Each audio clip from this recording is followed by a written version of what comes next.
The Russian Burevestnik missile has returned to NATO's attention as a symbol of the new strategic arms race between Moscow and the West.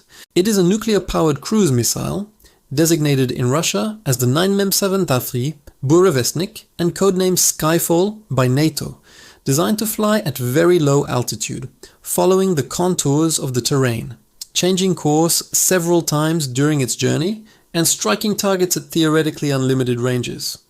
The underlying idea is to mount a small nuclear reactor on board that heats the air or propellant, replacing traditional fuel tanks. This way, the missile, at least in theory, could remain aloft for many hours, make wide detours to avoid monitored areas, and arrive on target from unexpected directions, making the work of radar and missile defense systems much more complex. Internal NATO documents describe the Burevestnik as a weapon capable of bypassing most current defenses, so much so that some military analysts believe that, if deployed in significant numbers, it would be extremely difficult to stop today. Putin has repeatedly referred to it as one of Russia's super weapons, announcing several rounds of testing, and Russian sources have leaked that in the fall of 2025, a prototype would fly approximately 14,000 kilometers in 15 hours, demonstrating the ability to strike targets anywhere in the world. Behind this almost science fiction-like image, however, are some weaknesses. The Burevestnik is not hypersonic. It travels at subsonic speeds around 900 km per hour, thus much slower than ballistic missiles and new Russian glide vehicles. The longer flight time also means more time available for satellites, long-range radars, and allied sensors to track it and develop countermeasures.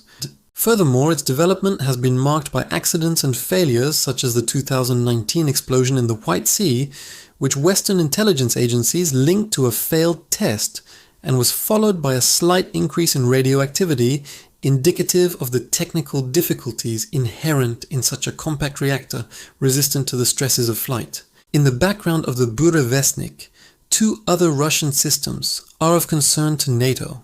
The Oreshnik intermediate-range ballistic missile, tested in Ukraine and credited with hypersonic speeds and a range of up to 5,500 kilometers. Theoretically capable of striking targets in Europe in a matter of minutes, and the Poseidon nuclear-powered underwater drone, a massive unmanned underwater vehicle designed to travel thousands of kilometers at depths and deliver a megaton warhead to hard-to-defend coastlines, ports, and naval bases.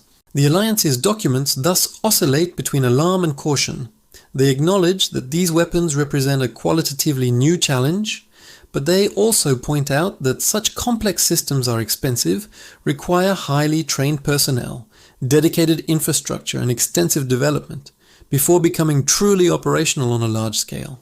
For this reason, the phrase "we can stop it" reflects the current level of concern and uncertainty rather than a definitive and immutable reality.